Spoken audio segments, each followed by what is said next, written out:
we continue from last week on loss, grief, the mourning process. And yes, I've been reminded to mention the fantastic Elizabeth Kubler-Ross in her stages of the mourning process. And remember, she said, first there is the denial, what I call shock. Then from denial, not wanting it to have happened, go to anger. You get angry at the world, at God. Why did this happen? Then you start to bargain how to replace this horrible event with something more tolerable. If I do that, will that? Not going to happen. Then she says we go into depression, which I call deep sadness. And finally, acceptance. I know this has happened. I need to come to terms with it. Very important when we talk about acceptance. Acceptance is not forgetting. You don't forget the person. You don't forget the loss. You don't forget whatever has been taken from you. In the mourning process, Elizabeth Kubler-Ross's sequence is, as we know now from the more recent research, not happening necessarily in that sequence. You can go forth and back, upside down, inside out. It can repeat in different ways. It is not set, and most importantly, it doesn't follow 1, 2, 3. It can be 1, 5, 10, 14. And here we are in the very individuality of the person. We recognize now when we move through sorrow and grief, and it's really a moving through, that there are 3 distinct styles in which people mourn. The first one is called the instrumental. Those people like facts, they're like what happened in detail. And they seem to us, observers, quite detached from the event. It doesn't make it less, please, in terms of mourning. The second one is the intuitive, feeling so much, feeling deeply, being overwhelmed by feeling, just about crushed by the loss. The first one seems to be dominant with males. The second one seems to be dominant with females. There's a third one, dissonant. They have big struggle coming to terms with the discomfort of what loss means, feels like, will do to us. And there is usually a conflict within the person. Am I doing the right things? Am I allowed to feel this way?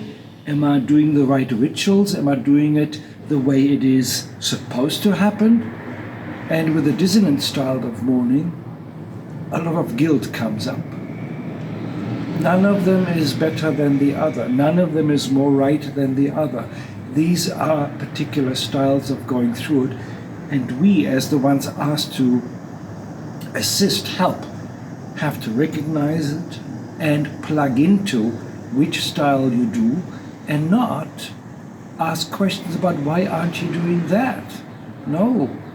Highly individual, highly personal, highly happening in the way that the person can. What do I do in my work?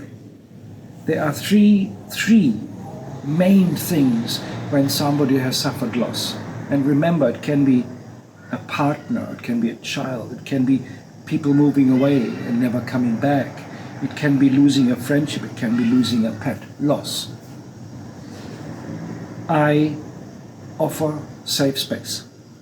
In my presence, you can do whatever you need to do. You can speak in the way that you need to speak. You can cry, you can mourn, you can howl, you can shout, you can scream. If you need to be, just be in my safe space silent.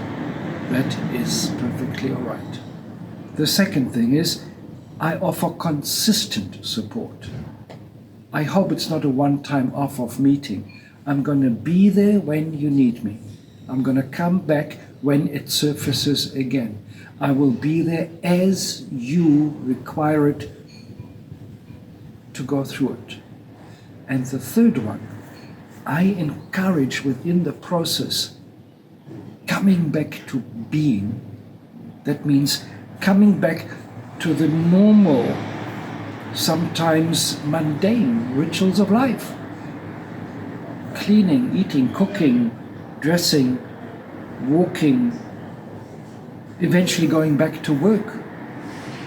It's very important that we encourage the person in the process of mourning being.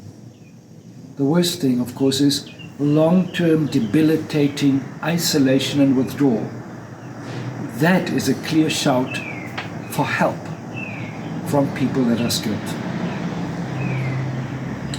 Within the three elements, I let the person choose what is good for them.